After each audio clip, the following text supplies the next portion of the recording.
This is the stuff dreams are made of. I'm writer-collector Ryan Condal. And I'm writer-collector Dave Mandel, and you're listening to the original movie prop collecting podcast brought to you by Heritage Auctions, HA.com, who are going to really enjoy the thing that we're starting talking about on this episode first, because it's an auction that they have nothing to do with, but God bless them anyway for paying for this nonsense. Thank you, Heritage. We love you. So there you go. HA.com. Go check them out. Auctions running 24 hours a day. Hot and cold running auctions.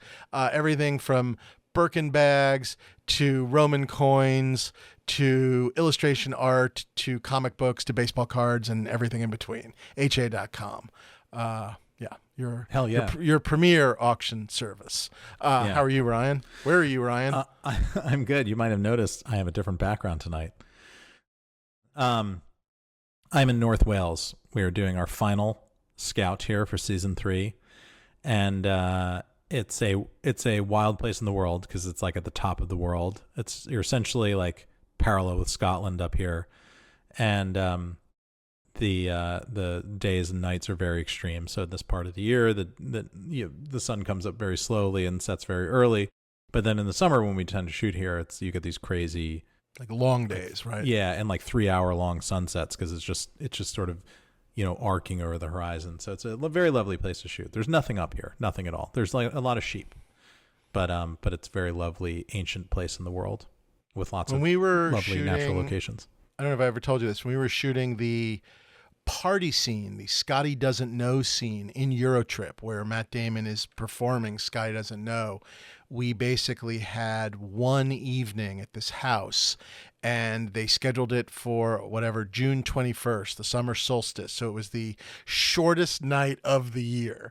And basically, we're just scrambling with normally you're like, oh my God, we're losing daylight. And it was like, oh my God, we're losing darkness. We're losing the night. Yeah. And at some point we just had multiple cameras going, just running around trying to just shoot pieces of party to cut together. Just insane. We were losing the night. It was madness. Worked beautifully.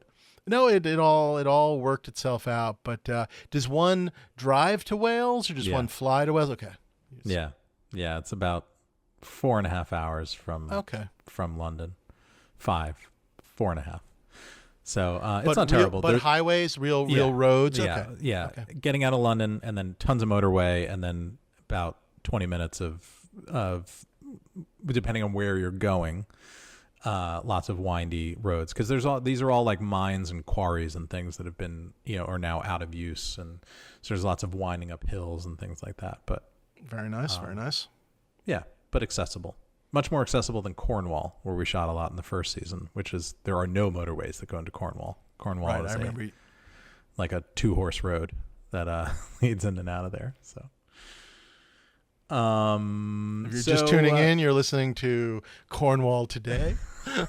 The exotic places of the United Kingdom here on. They're all places I'd like to go. You're probably a little sick of them by now because you've been there so much, but they're all places I always wanted to visit. So yeah, wherever that fits in. I can draw you a map, Dave. I can show you all the hit points to get out to.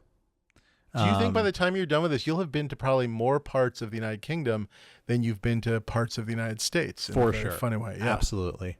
100%. Yeah. Fascinating. I don't know. Yeah. I'm intrigued. I don't know. Yeah. The thing I haven't done is the weird little islands.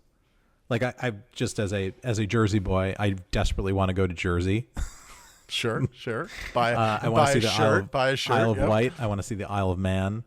There's all these little like hamlets that are on like little islands in the British Isles. You were never able to figure out we need to shoot this in Jersey. This scene is written for Jersey. There are things that actually have shot there. Unique architecture that you have to have kind of thing. No, because it is that. It's far away. It's more like a specific period in time in like British architecture history versus like here you get like these amazing, mountains and streams and valleys and things like that that are much more House of the Dragon, so to speak. Makes sense. Makes sense. Well, those are some excellent spoilers. People can track down the shooting and disrupt it or whatever. That should be fun. Yeah. Yeah, they love it. They love it. The production loves it. Does Wales welcome you? Are they happy to have the shooting? Oh, yeah. Okay, that's good. Very much, yeah. Yeah, it's a big business out here because they especially in in this time of year they do rely on summer tourism, but in the winter it's very not a lot of people come up here. I mean, there's Right. Snowdonia, which is cool in the winter because it's the big mountain that gets a lot of snow, but it's not like there's skiing. It's just crazy hiking, and like it feels like you're walking into the sky, that sort of thing. Very But cool. in the summer, it's a nice holiday escape for people all over England. Alrighty. Well, that takes us perfectly into what's new in props. Um, Snowdonia. Therefore, what's new in props? Snowdonia. What's new in props? Hey, it snowed in Los Angeles in 2049. And speaking of 2049, we wanted to talk a little bit about the 2049, the Blade Runner 2049 charity auction. Auction ended, as did the Costume Designer Guild. Is that what that's called? The Costume Designer Guild charity auction. Costume Designers Guild of America, I believe. Of America. CDGA. Yes. Nice, very nice. And you were kind enough to help get a wonderful Damon dragon riding full costume into that auction, Yes. which was really excellent. Maybe start there. That did an incredible number, a very good number. Yeah, it was very nice to see. It raised it was the highest selling lot in the auction by a good margin, and it raised. I forget what the actual hammer price was, which is I think what goes to the auction to the foundation, but the final like with hammer price, the price that the winner paid was $53,500. So it was a big number. I mean, the first real public sale of anything on the show, and given that we're mid-run, I thought it was just very strong. I mean, that's the thing you'd expect to see, I think, after the show wraps, and we still have 2 seasons, many more adventures and Damon costumes to go. So I actually think the winner did very well. I think if that's set the point here, then that costume will appreciate certainly more over time. It was just a really sweet costume, totally screen matched, or at least the vest part, the tunic part did. Really, really nice. I think the winner got himself something really special. Were you following anything else in that auction? I didn't really. I mean, they were all interesting, but I wasn't really paying much attention. You want to know something funny? I bought Caitlin a necklace. From what do you mean? From what show? There was a bunch of real brand jewelry in the auction. Chuck actually alerted me to it. It was the last day. He said, "Hey, a bunch of this stuff is sitting low. I don't think people realize this is like real deal, like off the shelf, like designer jewelry." Oh, funny. And he sent me. He's like, look, and he's like, search morning show. And sure enough, all that stuff was sitting really low. So there were like 4 or 5 of them. I showed it to Caitlin, and I was just like, "Do you like anything?" And she's like, "I really like that necklace." There was like it was a what's her name? The star and producer of morning show, as it's left my brain. Jen Aniston, Reese Witherspoon. No, Reese Witherspoon. Ruth Weatherspoon. Ruth Weatherby. Ruth Messerschmidt. It's one of her originals. Yes. Yes. No, my head is filled with Blade Runner 2049 facts tonight, and I forgot Reese Witherspoon's I only want to talk about jewelry. Yes. So yeah, it's attributed to her. She wore it in the show, and and we got a great deal on it. So Caitlin's happy. Oh, that's hilarious. I guess I didn't pay that much attention, but that makes sense that they would use real stuff. I was vaguely intrigued. Excuse me for the coughing. I am post-COVID, which has been very exciting. Is that like postmodern? Yep, a little bit like postmodern. It's the Saturday Night Live 50th anniversary COVID strain, which people are still getting. I talked to someone in New York who just came down with it, which they think someone else got it and now they have it. So yeah, it's still traveling. So thank you SNL, thank you Lauren. But what I was going to say is, did you give it to Martin Short or did you get it from Martin Short? Do you know? I didn't see Martin Short, so I gave it to a waiter who gave it to Martin Short. But no, I honestly no idea how I got it. I mean, obviously I was there, and I was there late, but look, it's funny, as many people didn't get it as did get it, but a lot of people did get it. it knocked the crap out of me. But I was going to say I was vaguely interested in some of the Hawkins high school stuff from Stranger Things. I thought it would just be fun. I actually thought my kids would be interested, and I kind of showed to them, and they ultimately, I think they're still interested in Stranger Things, but they had no interest in, like, wouldn't it be cool to have like a jacket from the fake high school? That did not. My son will wear like a Notre Dame T-shirt, a college that I don't really think he particularly has any real interest in, but he would not wear a Hawkins High jacket. So there you go. Fake high school jacket. Yeah. Yeah. Wasn't So, fair. but it looked like they got some decent numbers on some things. Obviously, yours was the big ticket item, and I guess I sort of hope that that the Costume Designers Guild carries on with this. I think if they had maybe gotten to them a little sooner, if there'd been a little more lead time on a lot of this stuff, I think it could have been. I think it could turn into something real.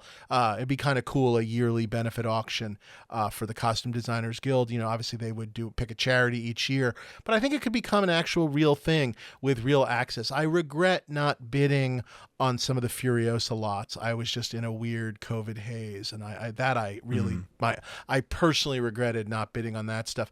Went for a couple grand, which is, you know, fine number, but not ridiculous. So I think there were, I don't know if I want to call them bargains, but things were fairly priced, and so there was that. And then the day before that was the 2049 auction, which I also didn't bid on. I had aspirations to bid the one or two items that I was thinking most about, which was the badge and maybe a stunt K gun to go with my stunt Deckard gun from the original, is what I was thinking. And the numbers got very high very quickly as far as I was concerned. And Yeah. it was really amazing to see. I mean, just the full K suits. I think the first one went for 70, then the next one went for like 90, and then the third one for over 100, and the fourth one the same. So that was clearly like, I mean, I do think they, you know, again, depending on which ones you liked, that third one was really sweet with the damage. The fourth one too. I guess that's what people thought also. We got a bunch of emails from people saying they just unfortunately got boxed out, that the prices just went too high. And I felt that way a little bit too. I mean, again, I liked it all. It just was more than I wanted to spend.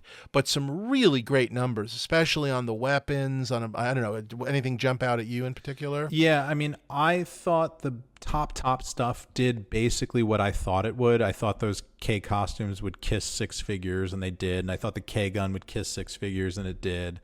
What surprised me was the sort of second tier, the mid-tier stuff doing so much better than I thought. Like the Joy costumes doing so much better than I thought they would. The Joy costumes across the board, I don't know if this just speaks to an across the board just a lot of perverts in the prop collecting community or what, but there is that.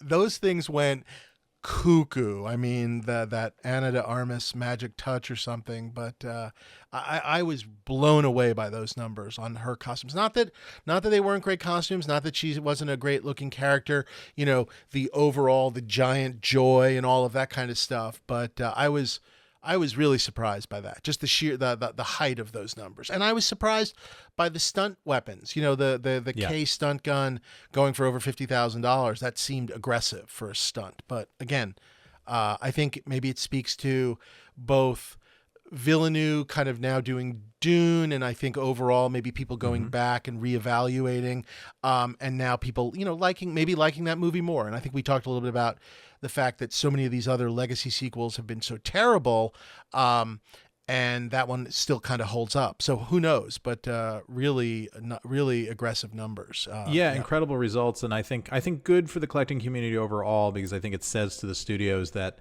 these current properties are in demand and can actually do, you know, this auction did, to me, classic numbers. Yes. It's 8 years old at this point, but that's not too old.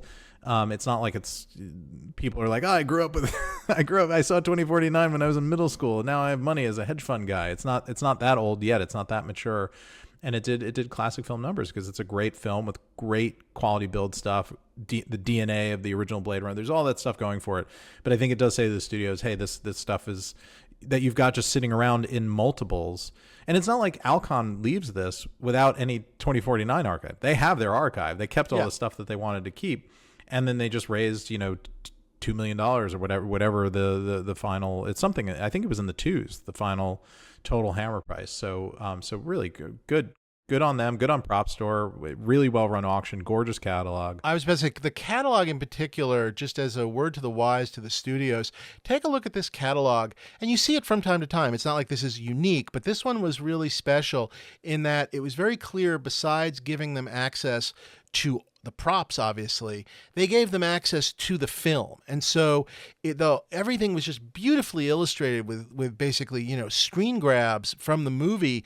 But, actors were featured. There was none of that fear of like, oh my God, I guess we can't show an actor's face, or some of the weirdness that sometimes you hear with studios and whatnot. And it just made for a beautiful presentation, which I think helps drive the prices. When the catalog looks that good, I think people are going to bid. I think it helps. They're connected.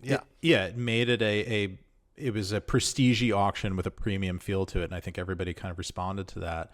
And I was excited to see everything do well. It was easier as a spectator than I think some participants were were pretty upset and pretty bummed at the end of the day. But a lot of people got a lot of great stuff. So yeah, we got a nice email from the guy who grabbed the forgive me, the slide projector with the shot of the farm, basically. Yeah, the still photo thing. Yeah. Yes, that was really cool. That thing, whatever that thing is called, the thingamabob.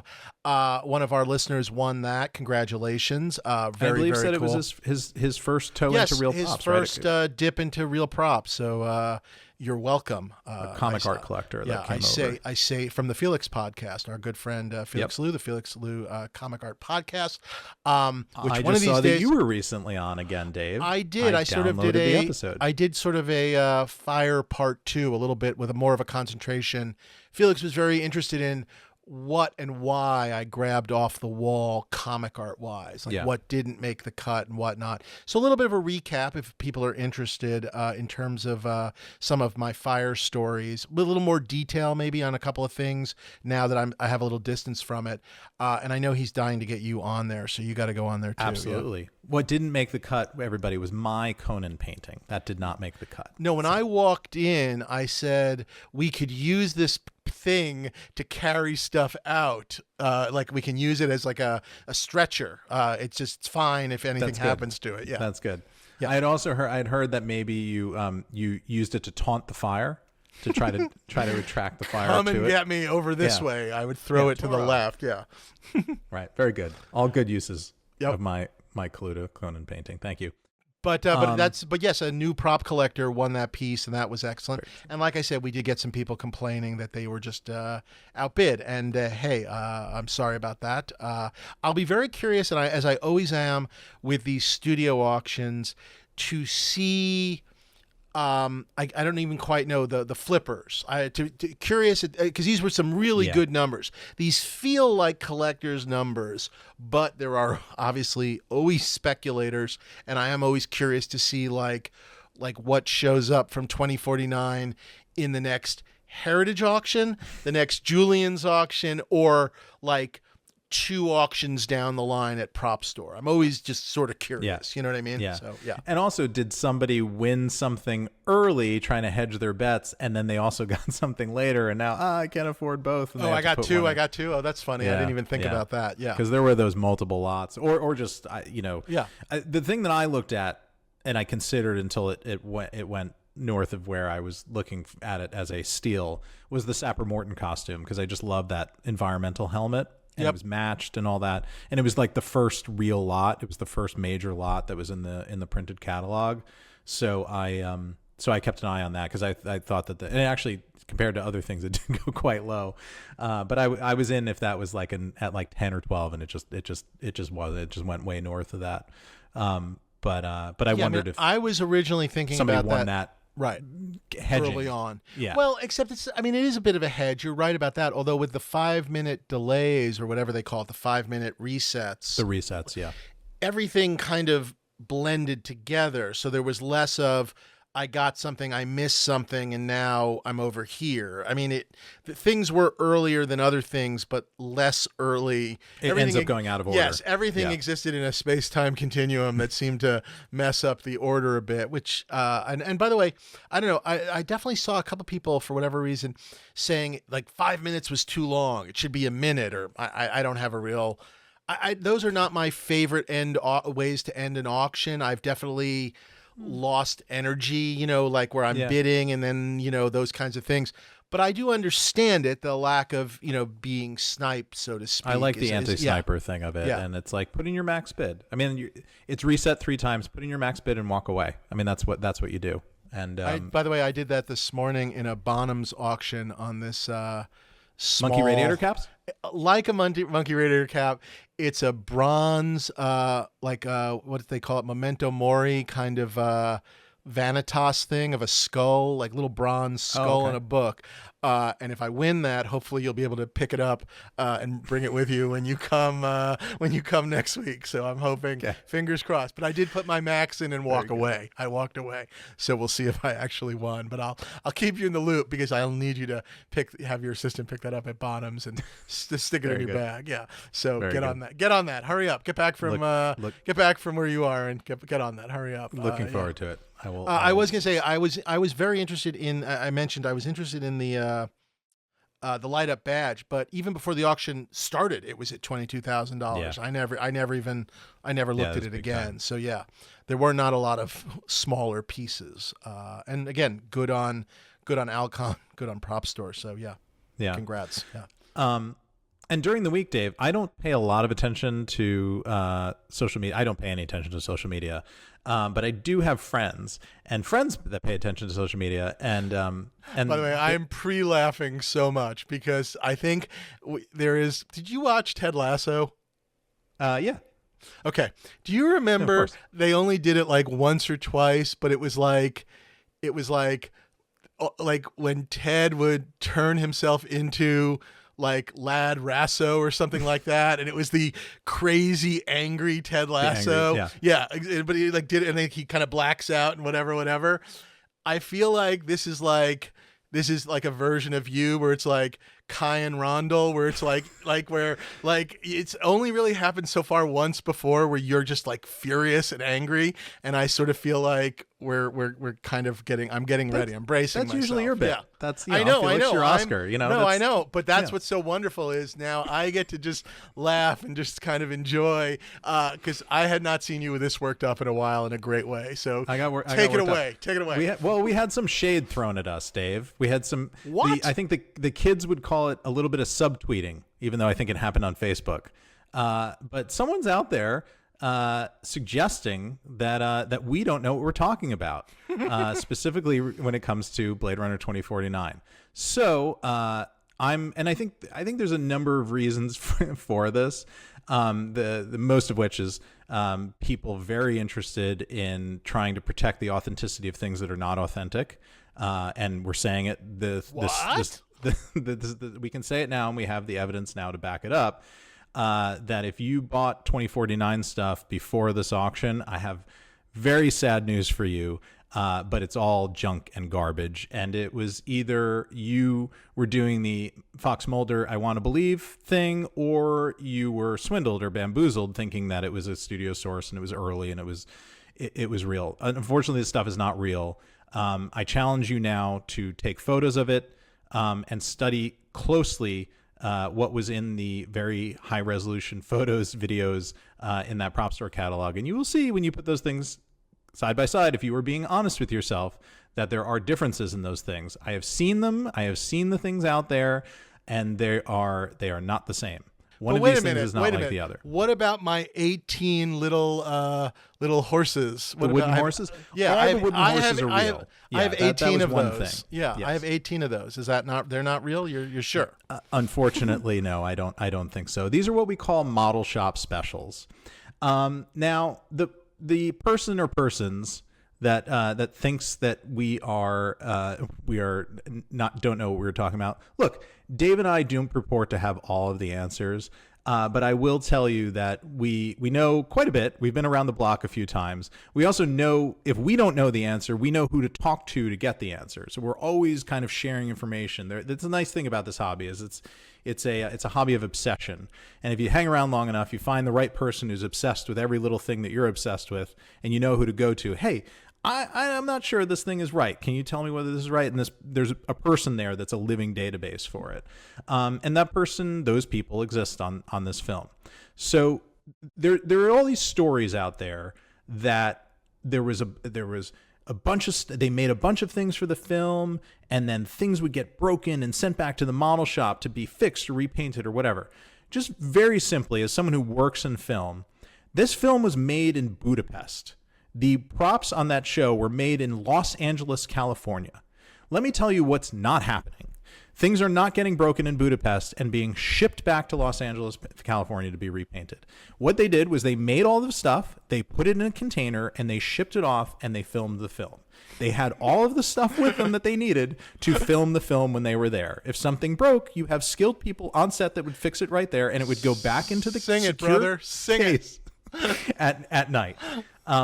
There were we know that. By the way, these cases lock. These are kept under lock and key. Yeah, they had die cut foam for each thing that was in it, and they were all filled with things, and they were under the control of Alcon the entire time. They were Alcon's property from filming to post filming until they just got auctioned off. There was nothing missing, and we know that.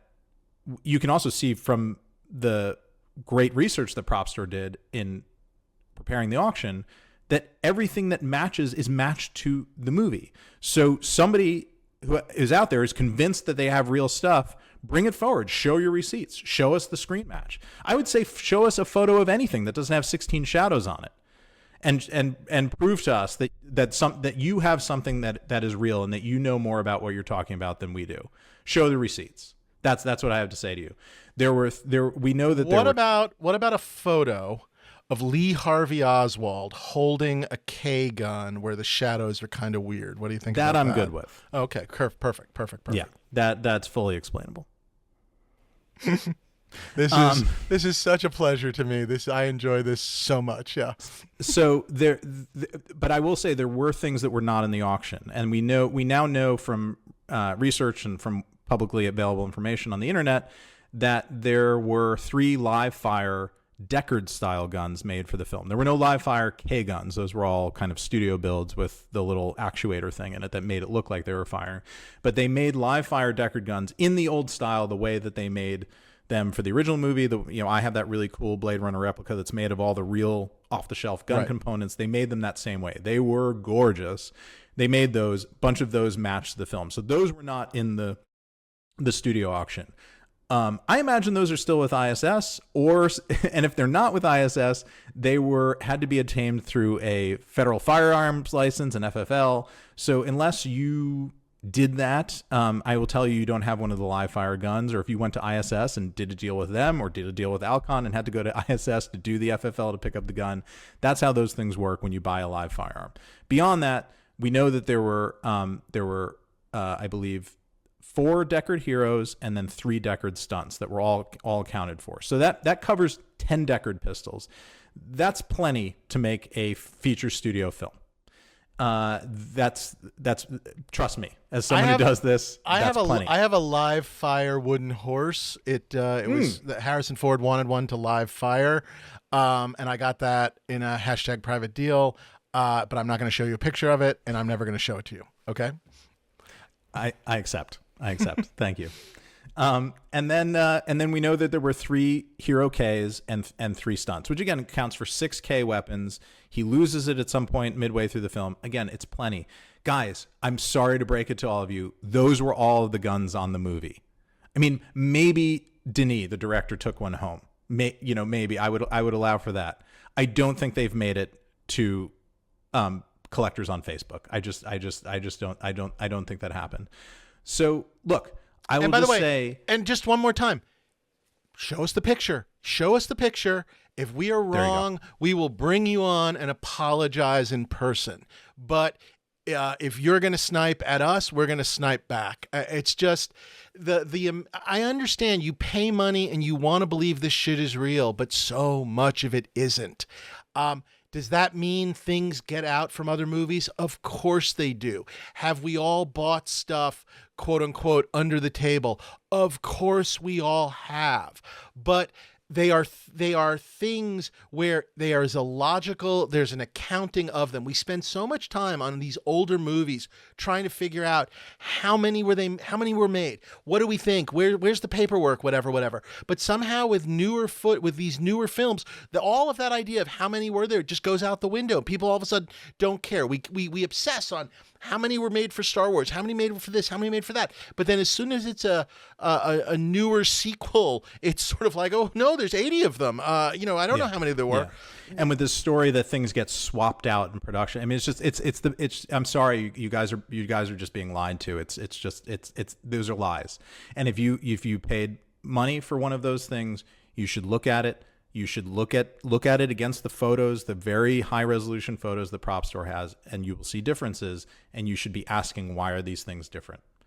That's what I have to say. And I would, I think there's two reasons that this goes on. One is because people, true pure collector desire, I want to believe this thing I have is real. And then there's a more insidious thing going on, which is people are being liberated of their money for lies and deceit. And that is a thing that Dave and I have stood against since episode 1 of this podcast.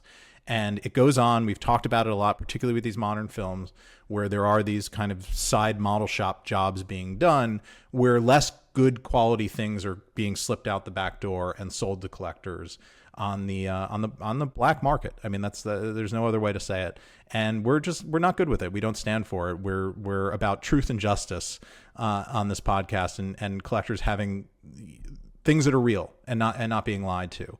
And the fact that someone's out there, or people are out there insinuating that Dave and I are the ones that are lying. I mean, it's the biggest like Trump playbook gaslighting job. It's like, well, what about Biden? Yeah. What about Biden? Yeah, what about that's Biden? true. I mean, that's true. Hunter Biden does have some problems. So there, I rest my case.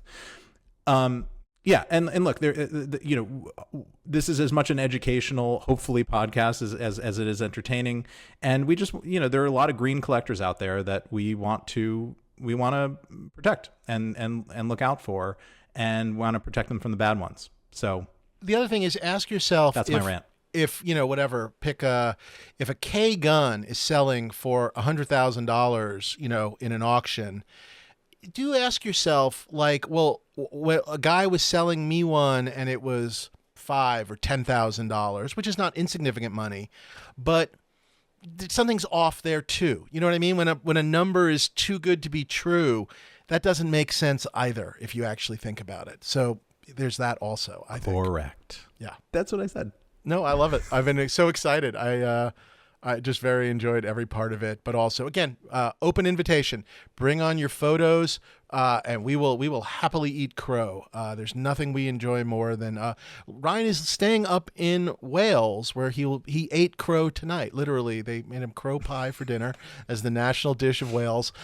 We would happily eat crow if we are wrong. Show us your screen match. Show us your photo. Show us it's the same. Show the paperwork. Yeah. Show the letter from paint job. Yeah. the crew member. Show the evidence. Yep. I mean, that's go ahead. It's that simple. You've seen our collections. We've shown plenty of evidence. I mean, most times I'm podcasting with it right behind me, and I can tell you where all that stuff came from and what it is and who and what. And I'm not saying everything in my collection is 100%. I mean, I really hope it is, but it's not 100% because I'm trying to defraud the next guy who I'm going to sell my costume to. I'm doing the best I can as a collector and also as a podcaster and as a father, by the way. And also, I guess if you are going to post about us, by the way, we could use the advertising. Just give our names and the name of the show. Tweet. Yeah, and a link. Just put a link to the show. Put a link to the show, as opposed to some experts are stupider than they look. Okay, fine, but just put a fucking link so we can at least get some more listeners. By the way, # private deals. # private deals. By the way, speaking of wanting to know everything one can know about a prop. Good transition, How Dave. about that? And knowing about how many there are and how they were made, and actually tracking down that these are real and these aren't, and why they screen match and where they screen match.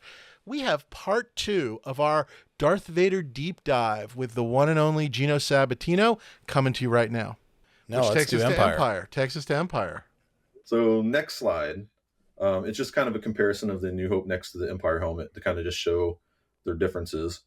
And it's kind of amazing. I don't know about you, but I don't remember how old I was when I actually started to notice that Darth Vader didn't look the same from one movie to the next. Most people, you know, I can tell you, for me, it was about 2 minutes ago, right around 2 minutes ago, when I was looking at these photos. That's when I discovered it. So go on. Yeah. well, you came to the right place. So No, this is very informative. Yeah, I'm glad I'm hosting this thing. Yeah, go on. Dave, in 1980, they made a sequel to the original Star Wars. It was called They The Empire's. Can I get this on 8-track? No, Betamax? no. There's a special edition. You should. Oh, okay. I'll check that out. That sounds really good. Yeah. I hope there's a lot of ships landing for no reason in the special edition. Oh, yep. If you're into that. Oh, perfect. I love ships landing. That's all I coming your really way. care about. Yeah, good. Okay. so for Empire, with a bigger budget and all this fame behind it and everything else, they're like, okay, we're going to take another look at this costume and just give it a once over. What can we do to refine it, change it, whatever? And they made a million changes.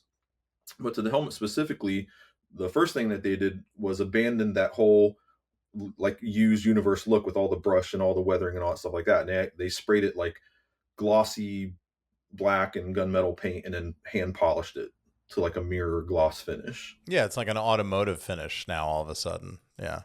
But one thing that they didn't do, which I think is kind of interesting, is that all the little warts and cracks and nooks and all the stuff on the face mask from A New Hope, uh, they just painted over all that. Like they didn't use body filler to smooth it out and perfect the finish or anything. They just put tons and tons of coats of paint on it to cover it all up. But you could still kind of see it through the paint. And on screen, and even in this picture, like you would look at that and think the surface is flawless. But really, if you saw it up close in person, like it's all there. It's kind of crazy. Do you think part of the reason for the whole redo, I mean, besides the fact that they were making more movies and whatnot, is that also they, at this point, maybe, I mean, again, we don't know, that they just didn't have enough of the old one. It was either gone, it was on tour. They sort of needed new ones, right? Is that part of it? Oh yeah. They did. Okay. Yeah, I mean, if you only have one costume used for the whole movie and it's like been used for touring for 3 years or however long, I mean, they're going to make new costumes, a new set of them, and they actually made a bunch of Darth Vaders for Empire, unlike the first movie where they only had one. Yeah, well, you need stunt ones and for different uses. One he can sit down in. As these things develop, you realize you need multiple different versions. So some of the other things they did to it is that the point on his dome, like they straightened that out. Yeah. Instead of it being a point, they kind of cut that off. Yeah, a little less samurai, unfortunately. A little less menacing, I think. Yeah. And then the like I think I mentioned earlier before, the triangle underneath his chin, they enlarged it to be much bigger, so he could just see better coming, through it. I never realized how. I knew there were changes. I never realized how drastic that change was. It's pretty nuts seeing it side by side. And then, also the effect of the dome, it just makes his, like, he's just much more menacing when the dome is down over his eyes. It's almost like it's a hooded brow. And now in Empire, it almost has like puppy dog eyes. He has these big curious eyes that are poking up out from under his helmet. They already were thinking he was going to accidentally have killed all those Tusken Raiders. It was kind of an accident. Yeah. It was because of the sand, Dave. Have you ever been on sand? It gets everywhere. I know after a day at the beach, I'm exhausted and kind of petulant and a little like short of temper. So no, I get it. I understand what happened. You get genocidal after a day at the beach. I could kill a few Sand People kids if I had to. Yeah, I could. Yeah. Like I said, they changed the color of the eye lenses. They made new metal tusks that have different features to them. They're just styled differently.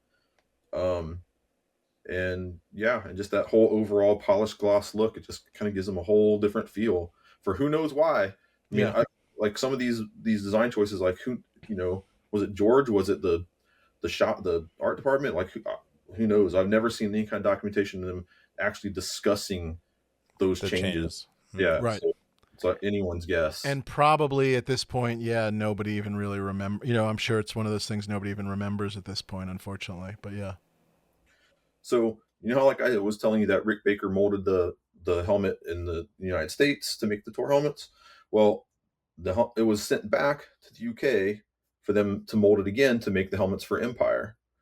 And when they did that, they molded it with all the like they didn't even bother to take out any of the stuff. It's all there. They just kind of clayed it in, and all the 3 tabs on top, even though they didn't use them, they didn't take them off, like nothing. They just molded it as is.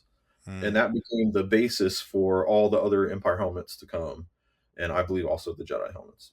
One of the things that they changed, another thing, if you go to the next slide, is the attachment method.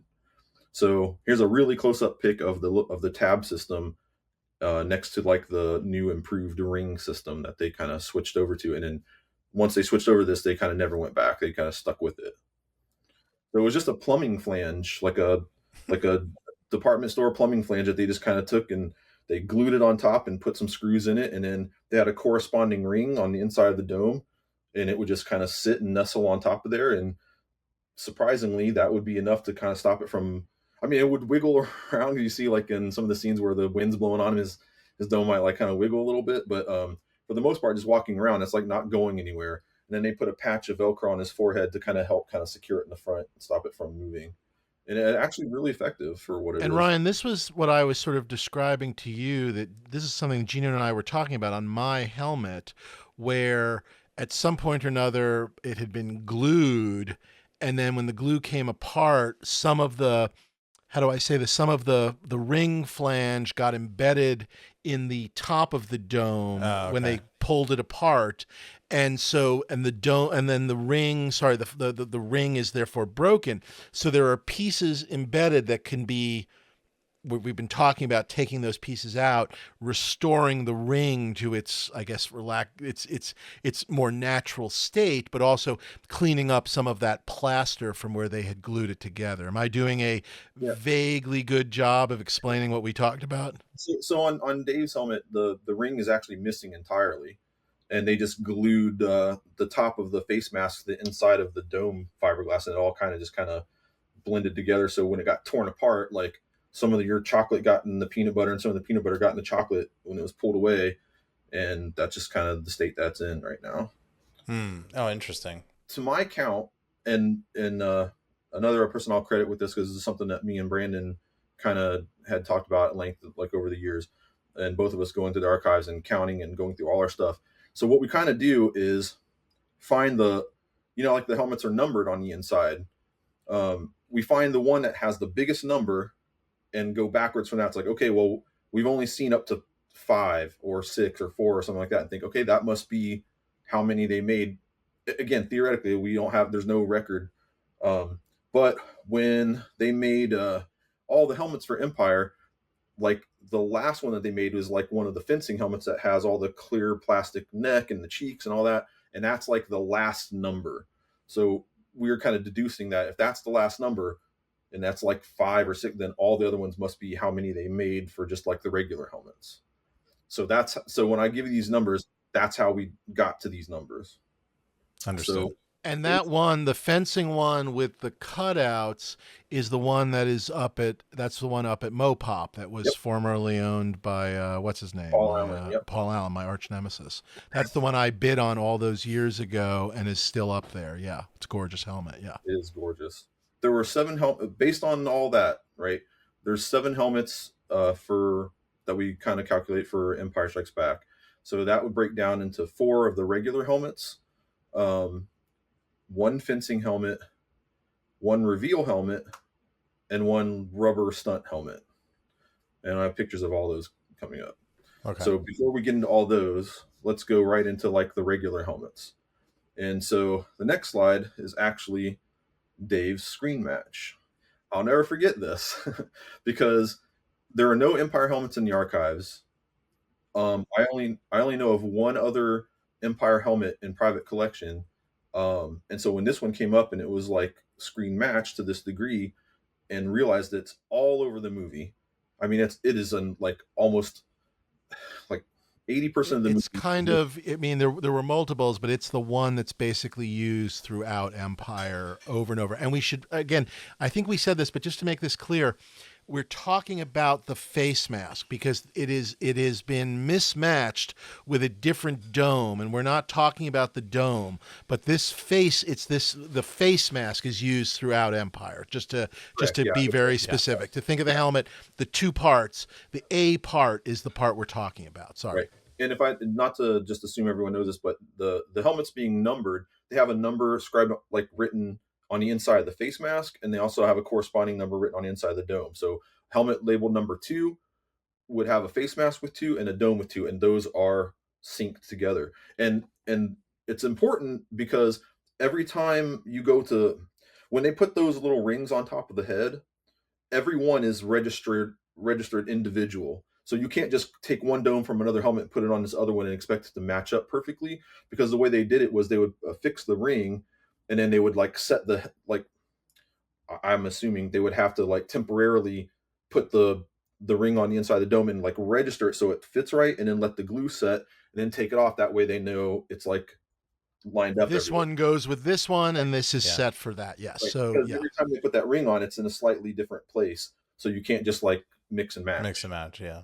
So I'm guessing that, this mask originally on set was helmet number 1 and face mask number 1 and dome number 1. And if you look closely at that picture, you can see 2 very distinctive features where they're so distinctive that you don't even always have to have really close up pictures, because they're so prominent. Even in like distant photos, the light hits it and you can just see them. You can see what it is. Yeah. It's wild.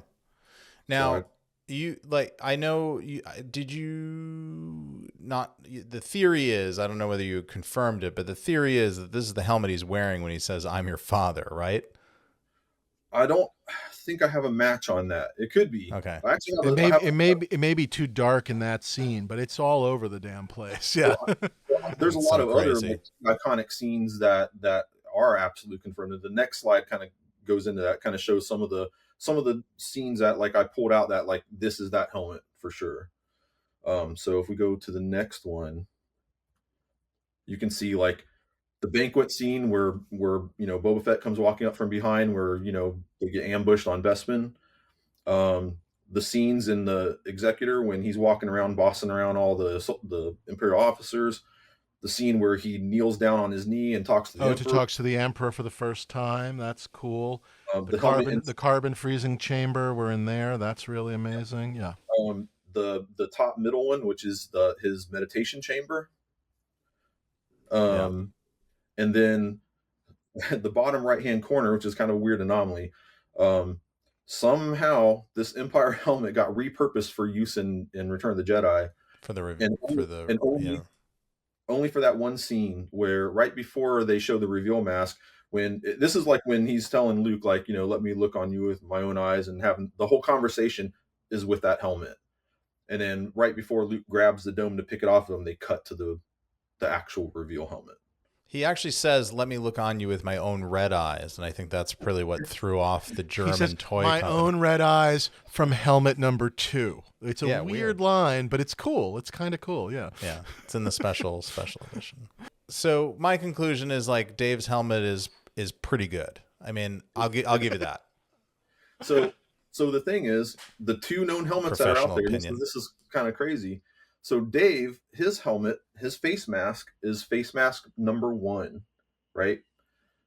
Now, just because it's number 1 doesn't always mean, the way these things are numbered doesn't mean number 1 is the one that always gets used. Sometimes they'll use number 4 or 3 or whatever one they just kind of outfit, and that's the one they grab. It just so happens that the number 1 is the one that's used in most of the shots. But his dome is number 3. So he's got the number 1 face mask with the number 3 dome.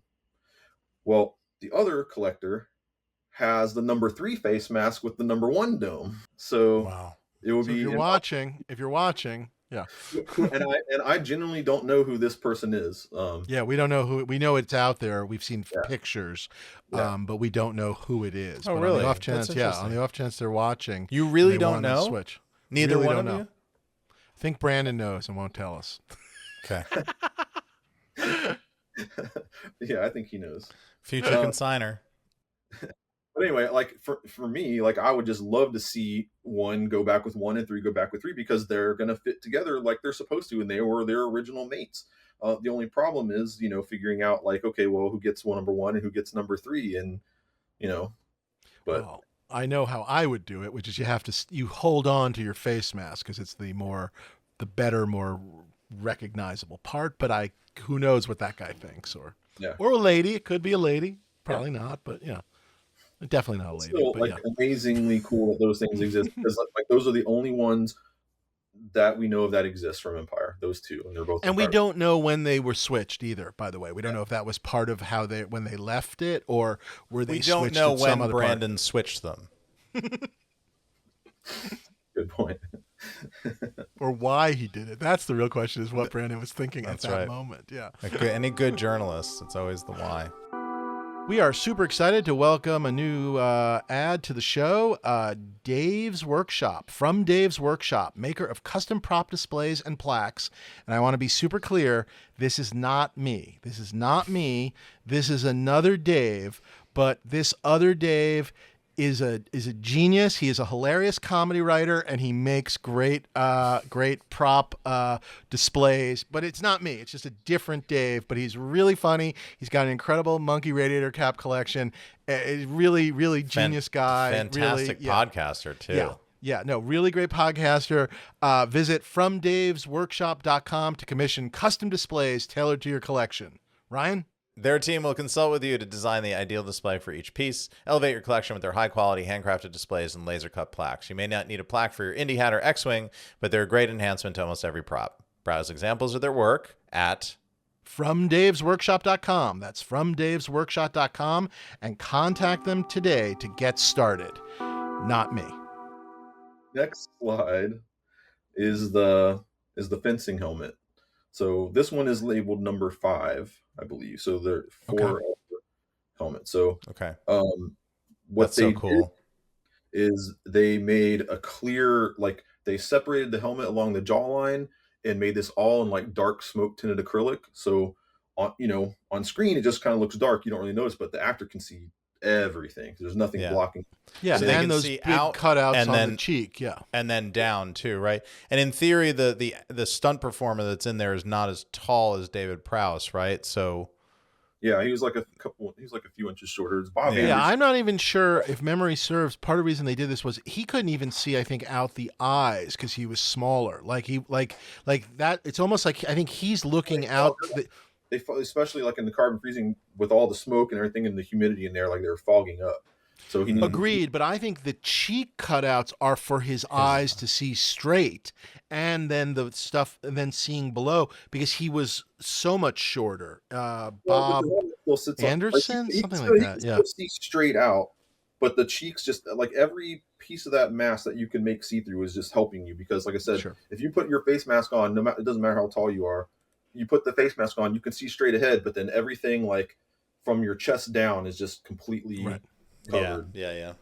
And it's one thing to walk, another thing to fence on staircases. Fight. Is like block. Yeah. I mean, I'm sure he got whacked, or I'm sure maybe he probably whacked Mark Hamill a bunch. But so the picture on the left is like a screenshot from the movie, and then on the right is like from the Mopop. Right. The actual and that is still on display at Mopop. It's always, I mean, I think they keep it on pretty semi-permanent display. It's pretty spectacular to see. Yeah. But Dave, in the end, you got the better helmet, yes? After your, I mean, yes, but crushing it took defeat? so long because if you remember, having lost out on that, I then bought the next helmet that showed up, which was the one that Lucasfilm had put into a DGA auction, which was mounted in a case, and basically bought it as a screen-used helmet, only to discover years later it was a torsuit helmet. And again, maybe showed up somewhere, much in the same way the Empire one ends up in the poster, because they were grabbing and mixing things, but ultimately made differently, I guess. And once were able to kind of free it from the glue, it became this other thing. Sold that off.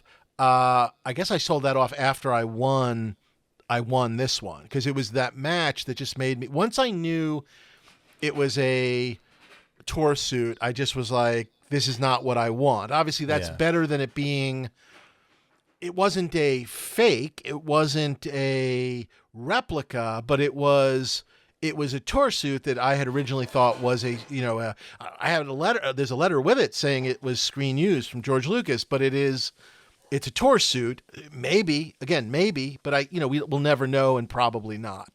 So that all being said, I was on the lookout, and when this match showed up, I probably would have been interested in it without the match, but obviously the match pushed me into the stratosphere and won it, and then turned around and sold the tour suit one just to help pay for it.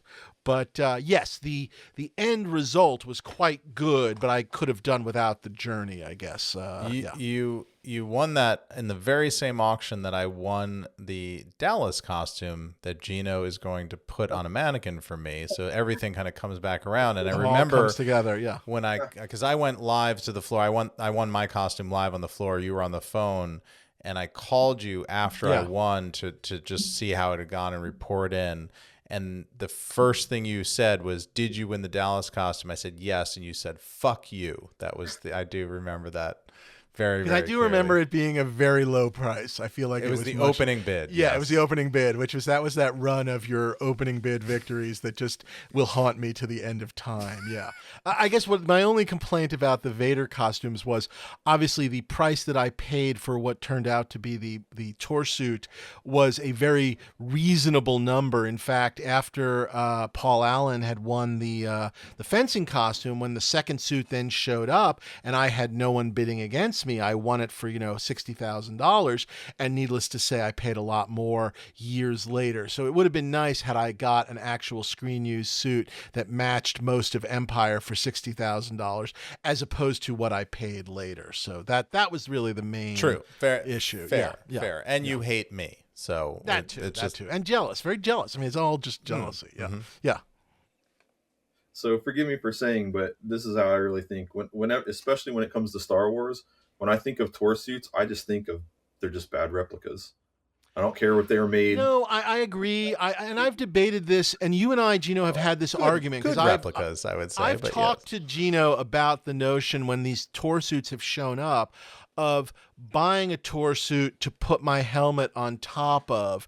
And every time I start to think about that, Gino screams at me in a very positive way, and it talks me out of it, like just talks me off that ledge. But by the way, 6 or 7 different times, every time a new tour suit comes up, I'm kind of like, Gino, look at this one. It's a different tour suit. It's an earlier one. And he's just like, no. No. I'm with Gino. Yeah. Keep it pure. Keep it pure. Because they were just kind of like entrusted to a company to like make replicas of the real stuff. Yeah.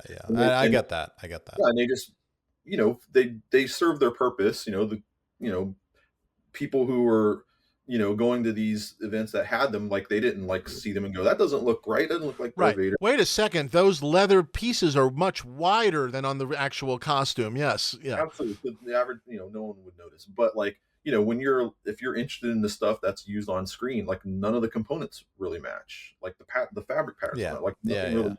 Like, I mean, if Lucasfilm was making them, I think it would be a different conversation. You mean if they had made like say 10, 5 to use and 5 to be tour suits, they're kind of coming from the same source.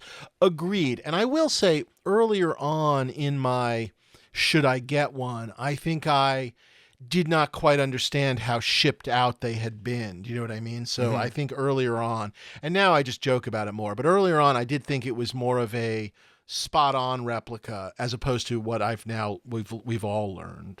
Some of us more than others, but yes.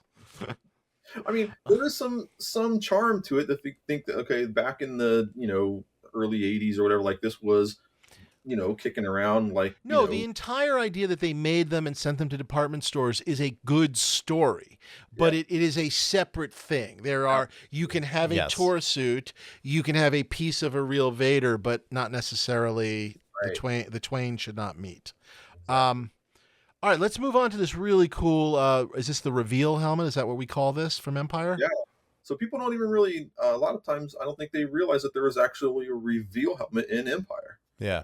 Because you just think of the thing around the back of his neck, or you think of the dome lowering, but like, I mean, you think of the reveal helmet in Jedi. That's what, but actually it originated in Empire.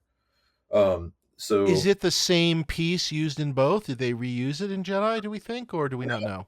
until just you said that, I'd never really thought to like actually check and see if I can like match. I mean, we have good enough photos of it to like look at the greeblies and see if like they still like if there's anything you notice, at least on the neck brace part, which is a separate part from the face that you could take off, and maybe they made a new face to go with it. But oh god, that is a neck brace, isn't it? That's what that is under there. That's the same one for Jedi potentially. But obviously the face and the jaw isn't the same. Right. Gino, is that an actual neck brace that's under there? I'm looking at that now, realizing that's what that looks like. It's amazing. Yeah. They like they took like leather and kind of wrapped it around like to pad out the stuff. That's hilarious, yeah. Yeah, just all kinds of bits and bobs. But so on the Vader helmet, there's these two tubes that kind of come down and converge down to his chin, right? So on the Jedi reveal helmet, it separates on the bottom tube and the face comes off. But for Empire, they separated it on the top tube, which it comes down at a pretty extreme angle. And you can see in that photo, like probably the only photo I have that actually shows that portion of the face mask in Empire. It's probably cool. I will say in that shot, the extreme angle is kind of cool looking. I mean, I don't know about functionality, but it's a nice shot. I mean, just cinematography wise, yeah. Yeah, so too. Pretty cool. And then a picture I don't think most people have seen is here is that from the front after it's lowered onto his face, which I always wonder like how many takes it took them to lower that and register it on there without like catching or something like that. But you can see on the it's a little crooked. It's a little cockeyed. Yeah, come down and seem hermetically sealed, perfect, whatever. Like it's just it's kind of like a little up on the left side of it. Oh, that's hilarious. Yeah, never noticed that. Yeah, that's kind of a cool thing. Okay, so the next helmet from Empire, which I don't know anything about this. I know that in the scene where Luke decapitates Vader's head and it goes rolling on the ground, they actually had one of the real helmets, like a good helmet, and just rolled it on the ground, right? That's the shot on the left. Okay. And then at some point, there's a rubber one. And that's the one in the middle. Okay. It's really funky. It's like all like I don't know. It looks the dome is really cockeyed. I mean, the shape of the dome. I don't know if that's just the weight of the rubber. Even the eyes are cast in rubber there. It's all the lenses type of deal. Now I don't know why they did that. Maybe they started with it and was like it looks bad because it had a rubber stunt helmet to throw on the ground so it wouldn't get destroyed. Right. And let's not take one of these perfect fiberglass ones that are perfectly finished and throw it on the ground. But they ended up doing it anyway. And then there's a version where I know we have shots of like there's a Luke head in the archives where it's like a life cast of Mark Hamill's head that's just horrible. Dave would love it for a mannequin. It's so realistic. And they inside the helmet and you can see like the cut off neck or whatever. And when it rolls around, you're just supposed to be able to see that there's a head inside. And then when they cut to when the helmet explodes and reveals his face, it's actually Mark Hamill on the ground with his actual face, coming through the broken mask. So they took another mask and like cut it up for that scene. So is that one of the 4? Is that a special different one just for that? Like, who knows? We don't really know. Just to be clear, Dave only uses bad Christopher Reeve heads for his mannequins, no matter who the character looks is. Really striking in the Vader. I mean, it's a different way of thinking about the movie, but very the cool. red lenses. Yeah. Putting them under the stormtrooper helmets. I'm out there. Every helmet in this, you just lift it up and just scream. They're all Christopher Reeve clones. How do you take every helmet off? It's good. By the way, I have these wonderful. What's his name? That guy Nego did. Who runs Bathing Ape? Who the sort of I don't know street fashion company. They've done a whole series of. They have like a Star Wars license where they've done like Vader, Stormtrooper, Boba Fett, whatever. They're all sort of like like vinyl sort of big-headed figures, but when you pull the masks off, they're all monkeys, which is fantastic. Oh wow. Yeah. Oh, that's very dangerous for you. I got them all. And they just did a Batman and a Superman too, so I'm very excited. God. Yeah. Okay. This is why he doesn't have room for a full head to toe. Fuck you, Gino. Fuck you. I know. I'm like, look, these are cool, but let's just scoot these over here to make it, Get another, get the monkey condo, and then, love you, Dave. Love you, Gino. Gino, is it possible that they used one of the rubber castings for the Luke reveal thing, or does that not stand up? No, it's a you can see in the movie it's actually fiberglass dome. Okay. It looks more solid. Interesting. It matches all the other features of all the other ones too. Okay. So. I'm guessing they probably just blew up one of the extra Star Wars ones they had. They just like, oh, here's one from A New Hope. Let's just blow it up. Well, you can see it has the Empire chin and the grill and all that, so it is definitely an Empire like era casting on there. You can see that thick. And again, dome number 4 guy or whatever if you're out there, give a yell. Yeah. 3. If that guy if someone knows that guy, or he's watching silently and wants to reach out to me or something like that, that would be awesome. Because the truth is, regardless of obviously who's whatever, who gets what, although whatever, his helmet and face don't fit together. They just don't, because they're not the two pieces. They don't fit together the way that they were supposed to. Yes. I'm sure there's a way it sits there, but it is not the perfect ka-chunk that it should be. Yeah. Exactly. And his is also matched, right, Gino? The 3 mask is matched? I was not able to match his mask. Oh, okay. But that's also because I don't have the photos that I would need to do it either. So. Yeah. Right. Yeah. If he gave you great pictures, you might be able to. Yeah. Some good ones, but maybe not enough. Sometimes for these, we got really lucky with the one that Dave has, because those things just stood out like a sore thumb. But like sometimes, like you need to have the thing in your hands and turn it in the light, and something that you're not necessarily going to capture in just like a couple photos or something, just to look for something and be like, okay, I see something, and then you can go back through the pictures and see if you can find it. And like, I just don't have enough.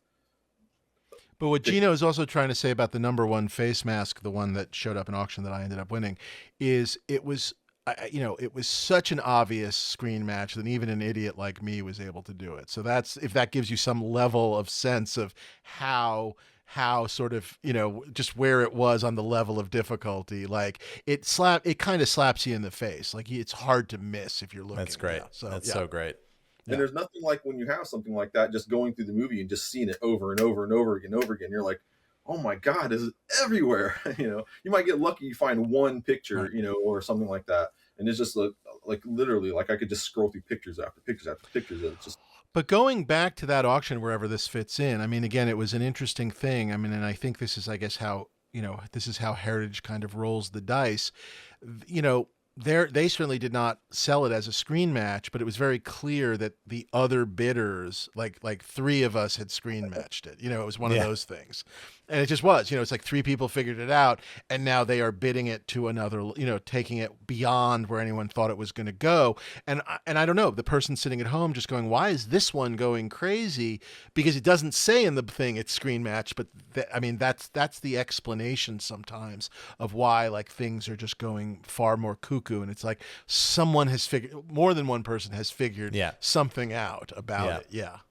So, yeah. And to that point, and that helmet included, there are only 4 like film used Darth Vader helmets like in private hands. Yes, in general, that is a very good point. So it was pretty great even without the screen match, but still the screen match obviously pushes it to the edge. Yeah. So, which brings us to Revenge of the Jedi. Blue Harvest. If only we were lucky enough to have that version. I will just say this, to me as a kid, watching Jedi, I can't quite put it into words what my feeling was seeing it, but I always knew that like this was the movie where they had money, because it just felt like everything in that movie that was made was just a little nicer than everything that you had seen before. Everything just felt right, like the props, the costumes, everything just felt like it was... Gino hates the Stormtrooper helmets. He probably hates the Vader helmet, and I'm sure he hates a couple other things I don't even know about. I totally get that, but you're probably right in the sheer number that they made is probably Stormtroopers and whatnot. Yeah, I'm talking about just, you could tell the construction was better. It felt less sort of hand brushed paint and the wonky stormtroopers and all that. You could just, I don't know. And maybe it's less about the stormtroopers and more about like the weapons and the vehicles and everything. Everything just felt like, and then that's a result of it's now all being made by ILM, which is now a giant effects company, right? And it's all under one roof. So Vader and the stormtroopers were made in the UK, and those are the costumes that suffered. And the Boba Fett. Even for Jedi. Yeah. So okay, so Boba Fett, Darth Vader, and the stormtroopers were made in the UK, but the Boba Fett that they used in Return of the Jedi was one of the tour costumes that they made during the Empire era. So you've got already a bad replica of what the Empire costume was, just got reused in Jedi. But yeah, the stormtroopers and Vader, I feel like they kind of, some things on the Vader they kind of made better, but other things went down, and the stormtroopers just went way down. But that was all the stuff that was made in the UK. But then the stuff at ILM, like the biker scouts, all the A-wing and B-wing pilots, and all the Jabba's people, all that stuff like that. You're right? That stuff is like next level compared to the other Star Wars stuff. That stuff is next level. And I guess that's what I'm talking. I mean, I wasn't referring to a specific character. It was more just the feeling when you watch the movie. You can just tell that the quality of production went way up. They did. You're not wrong. Except those fucking stormtroopers. Yeah, those things. Damn. They're just it's horrible. It never bothered me, and I always because I knew that from you, and I was like, what's the big deal? It's like it's Jedi helmet. It's great. It was when I finally owned my A New Hope helmet. When you actually owned your stormtrooper helmet, that you were like, I see. Gino's right. He's totally right. So, there you go. Yeah. But Vader, not so much. Like I think that is. There's our episode title. Oh, Gino's right. Go on. I like that title. Save them 2 hours. So a lot of things on the Vader costume they repurposed from Empire anyway, but some of the things that they made new I felt like kind of took a turn down. And something about his helmet. So you know how like we talked about that lived in that used universe where it's has all the weird stuff about it that just kind of you don't really pick up on screen, but your brain knows it. So when they did the Vader helmets for Jedi, all those little surface things they smoothed out all those things. It is like a body shop. They went and bondoed in every little nook and cranny and all that. I mean, some of them still kind of come through a little bit from helmet to helmet, but by and large, they are just the whole surface has been refined on the domes and faces and everything.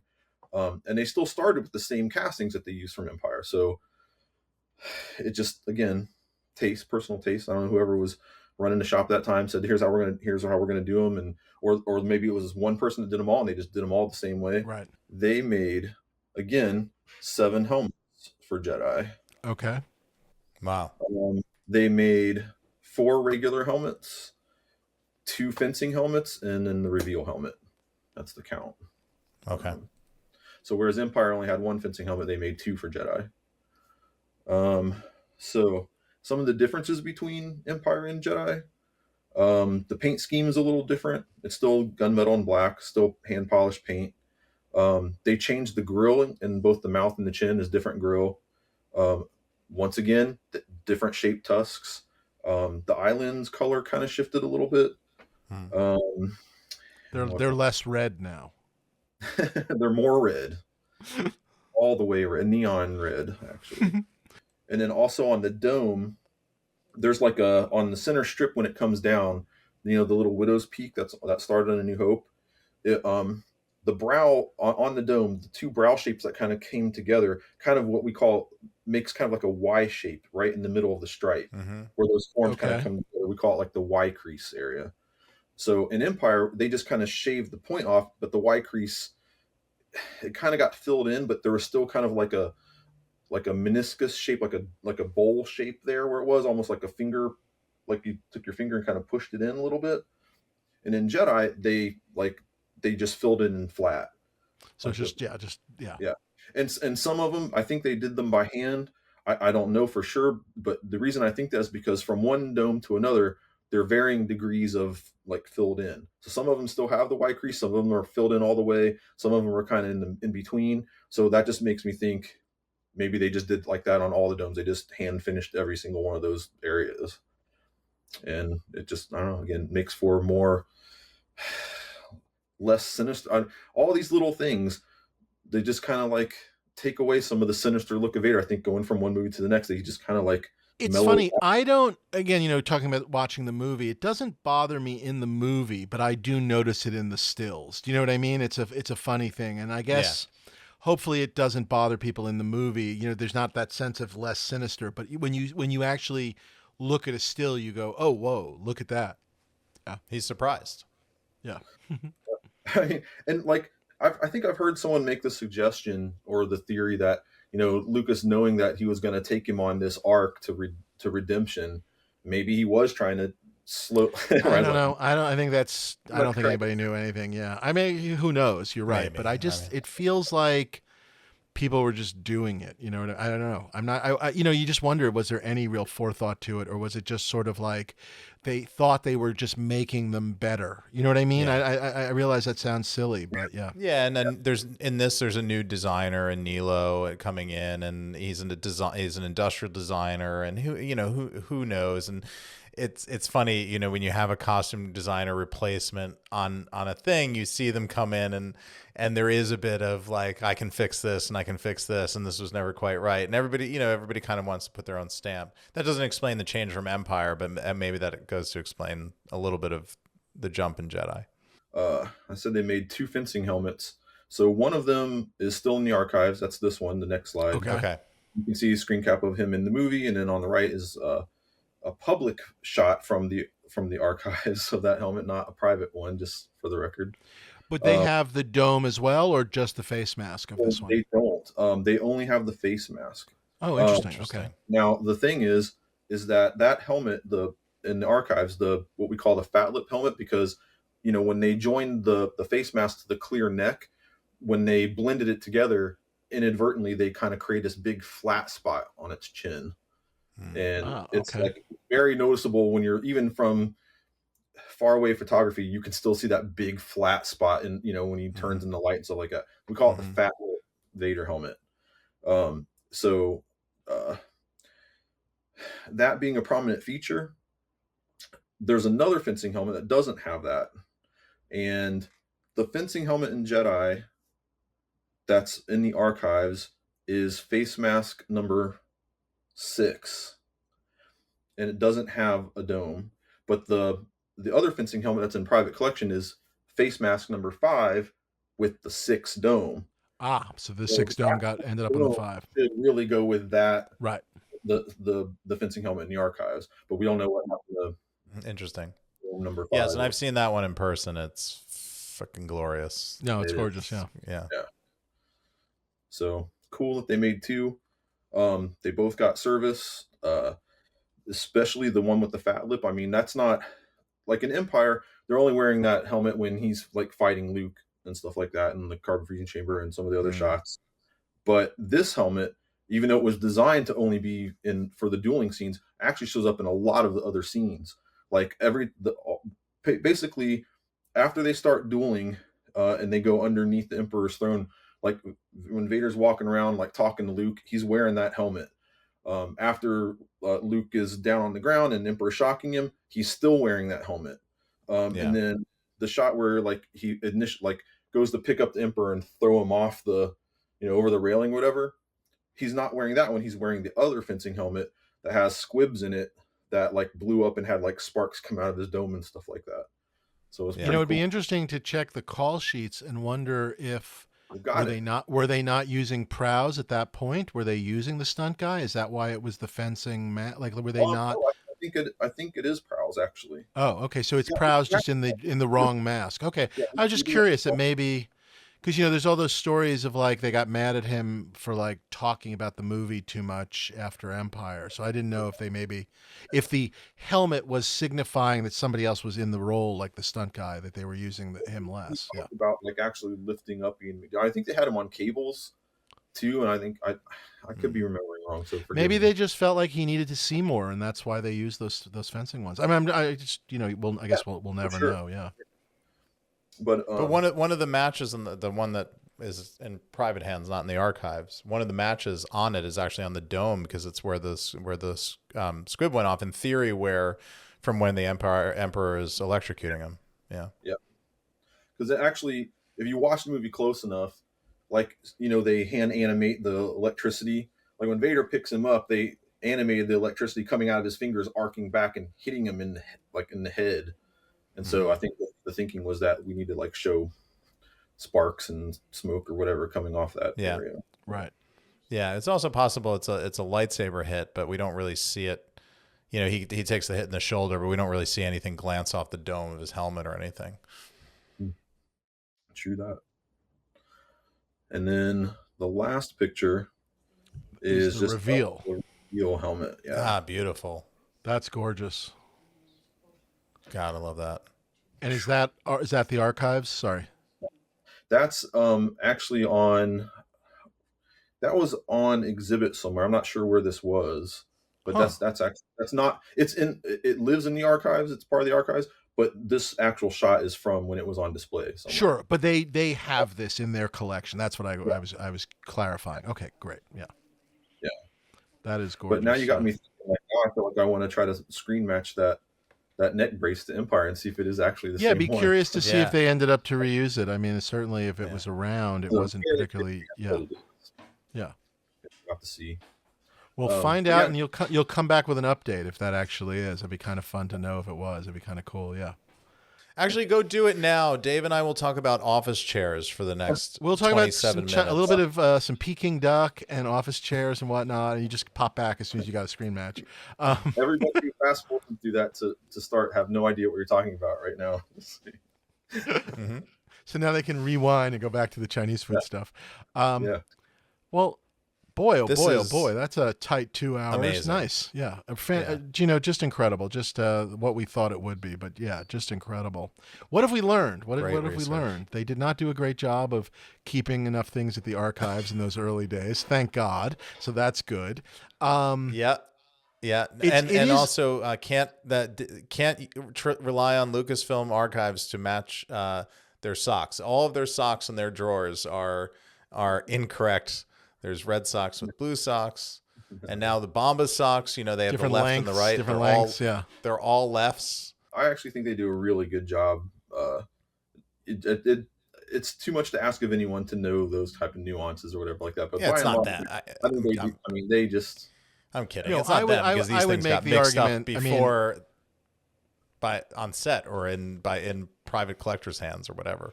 But also, I think they also the current staff is dealing with some of the archiving from the early days, and I think that was some of also the issue, which is none of these people were there. None of them were. I mean, they were alive, but they were young and watching Star Wars. They weren't archiving it.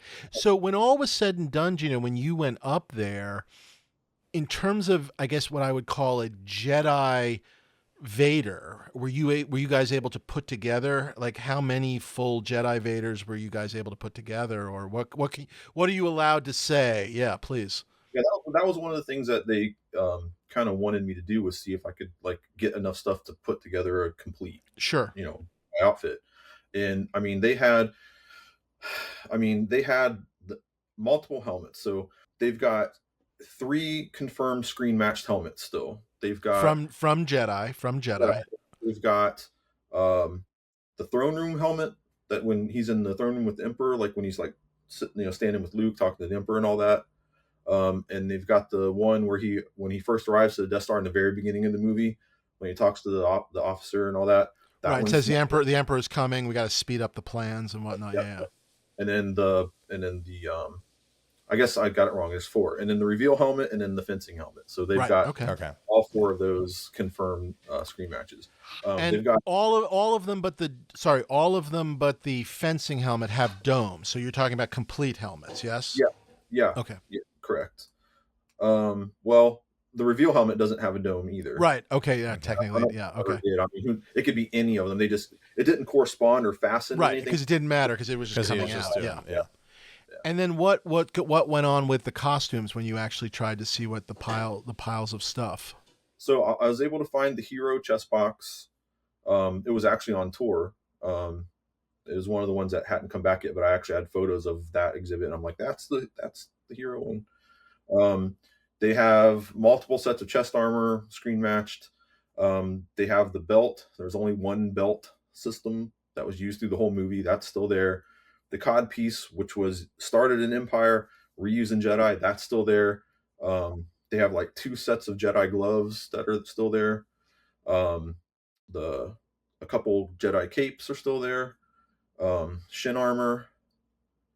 But the part where it gets a little sketchy is the leathers, because like you couldn't find there's definitely distinctive things on his leather suits that like make it a match, and I could not find like the match to the leather, which is leathers are really hard to match because like they don't really show. There's only like you only get a look at his like the leathers on his chest really, so but I couldn't find that. But for the most part, they had almost a complete full Jedi So Vader. sorry, just to clarify, they have leathers, but you couldn't match them specifically. Yeah, gotcha. And not a lot of leathers, like and they're all. If you were to look at them all laid out, it's kind of like whoa, like none of these look like they're a set, So they're all just kind of, And so, were you ultimately able to build a jet? Did they actually dress one in front of you, or just kind of make a pile of this is the hero stuff plus that thing that's traveling and whatnot? So the idea was to pull all the stuff out for a Jedi costume, and again, most of Jedi was just shot with one suit, so it wasn't like hard. But the idea was to pull it all out, and then I was going to make a mannequin for them for their exhibits. That was like a custom David Prowse mannequin, like like mine, and going like this. With the golf swing. No, maybe more of like a director thing, like with like a monocle and pointing. That's good. No, I was just thinking, very Vader. He's the golf swing guy and just put a lightsaber in his hand, right? Perfect. Done. But that like for whatever reason, like that kind of fell through, and then right at that time it was like the whole Disney thing was starting to happen, and the whole thing with the museum and all got shifted in. Yeah, so. I would still love to make that mannequin though. Have they ever in any? And I've lost track of if the exhibitions are still the same ones or if there's new ones, whatever. As far as you know, the stuff that you quote unquote put aside, did that ever become a display? Did they ever do anything with it, or as far as you know, it's just still? I mean, now maybe like when they put up a display for the Lucas Museum, maybe it will then or something, but. I'd be sad. But they at least had it identified, so maybe one day that'd be cool. Yeah, that'd be excellent. All right, what's the game, Ryan? What's the game? We have to play the game. Is which Vader helmet do you take home? Of any of any that existed in the world, or of what they've got left? Yes, I think of what exists now. What do you take home? And that's like, if it's A New Hope, you're only getting the face mask. If I say Dave will get mad at me. No, go for it. I'm not going to get mad. I would take Dave's helmet and I would repaint it. Wow. He really wants to repaint it. But wait, why? Why do you want to repaint it? So for unknown reasons, maybe it was just beat up or who knows. But when they repurposed it for that shot in Jedi, they repainted it.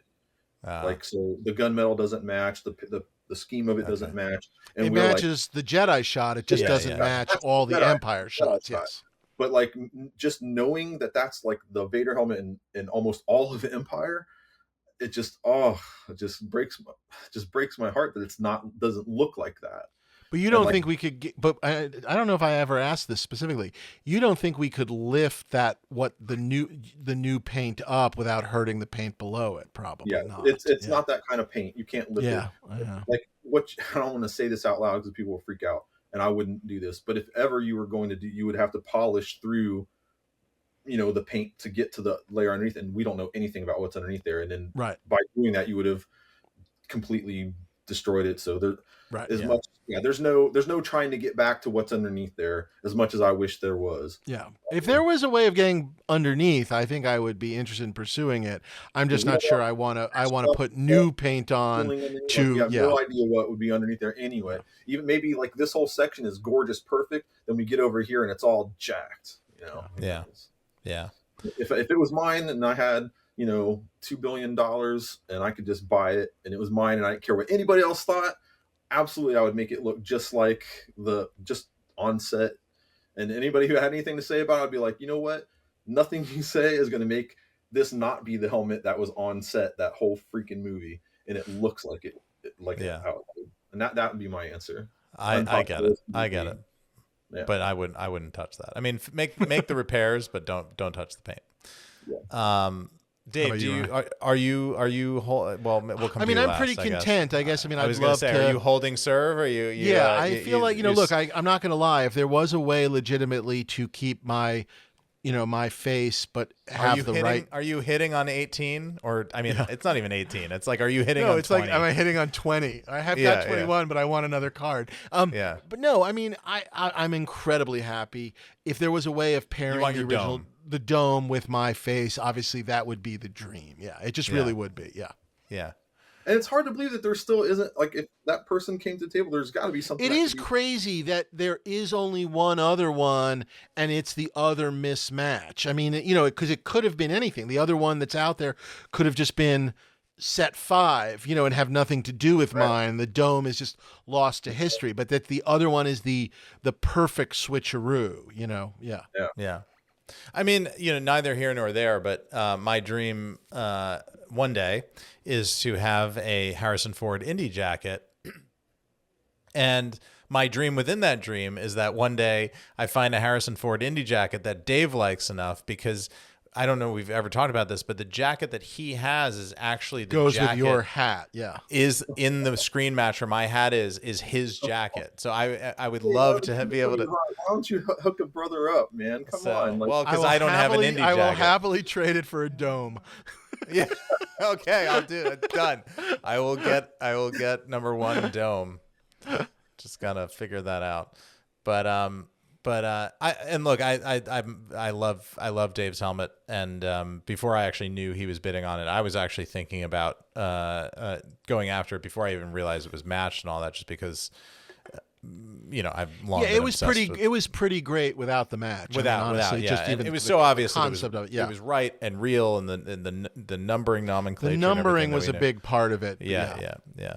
And but it's funny, the first Vader helmet that I fell in love with was the fighting one that it changed hands a couple of times, but I saw it in the original collection where I think who first pulled it out of the wild, a now retired collector who used to collect is still around but not really collecting anymore. And I just remember seeing it for the first time and having he demoed all the perspex with shining a flashlight through it. Right, and to sort of show you where you could, like, this is where they were looking. And it just broke my brain. And we joke all the time, but Jedi was the film that the one I saw in the theater as a kid. It's the one that I wore the tape out on. And I just love that Luke and Vader dueling. But I would say just one of the fighting helmets, because I just think it's such a unique feature. And look, they're all great. Dave's helmet is great. The specifics of those stunt cutouts, and I obviously you can screen match these helmets to different scenes, although I'm guessing there are other Vader helmets that were definitely used that don't screen match. But the specifics of those fighting helmets to those fighting scenes is just a wonderful, wonderful sort of thing. So I'm with you. I get it. So that's your pick? That's a good one. I think so. Yeah, and I just think that specific one, because it was the first one I saw in person, and I just it broke my brain. It broke my brain. I have one question for you guys. Yeah. This is a question I get asked all the time, and I feel like sometimes I change my answer. But if you could have any, not as they are now, but as they were on day one of the set, right? Pretend they still existed.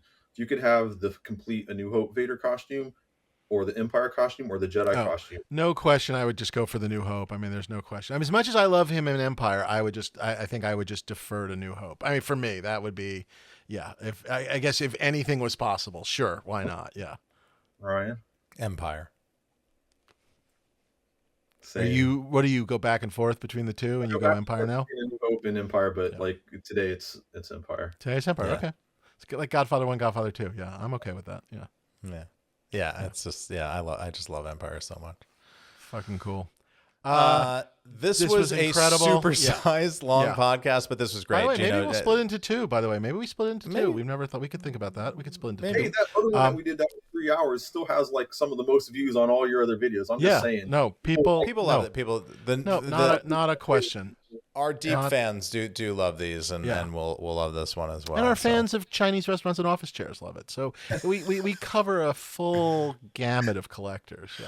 By the way, over the 2.5 hours we've been sitting here, I think I have now half digested my meal. So it is good update.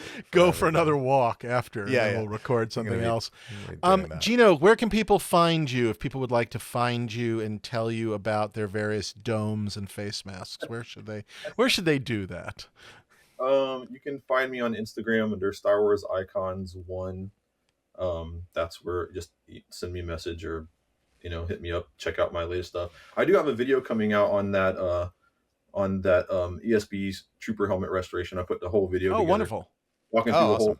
And shot some video of it and everything. It's awesome. I just haven't got around to finishing. Well, when you put that up live, we'll link to that as well, just on our socials, so our fans will know about it. Yeah, Yep. that'd be fantastic. Oh, that'll be really cool to see. Again, a very impressive job. Okay, so you can. Want to see, and on behalf of everybody else who asked me, we want to see your troopers, Dave. Desperately. Okay, all right. Want to I will put the troopers up in connection with this. Although honestly, what we should have done, and I didn't think about it because my brain exploded, is we should have filmed something when we were all done, just sort of showing things off. So maybe that's the other thing is next time you come out, we'll just actually make a point of filming something. Yeah. Edit out the part where you were. No, I think people only want the part where I lose my brain, but yeah. But no, I think, we should film something the next time or get you out here. So we'll figure that out too on the next project. I don't know what else to say. My gosh, if you've been listening to this, do think about checking out the YouTube because you'll see the pictures and we'll put some of the pictures up on the socials. But I do think you'll really kind of... There's a more complete lesson with these photos that I think make it more helpful in this case. Just an incredible deep dive. Please follow us on our socials at Props Podcast. Please like and review the podcast on your podcast app. Give us 5 stars and whatnot. Tell a Star Wars friend, because I think there's a lot of people out there, maybe even if they're not a prop collector, that would dig this big time. So please maybe let your Star Wars community know about this, because it's pretty damn cool, if I say so myself. Anything else to add, Ryan? Anything else you can think of? Write us at dreamsaremadeofpodcast@gmail.com and I love come it. back next week for more, I don't know, More office chair Chinese food and talk. Yeah. Chinese food. I'm going to See you review then. my 5 favorite dumplings. Talk to you next week. Bye, everyone.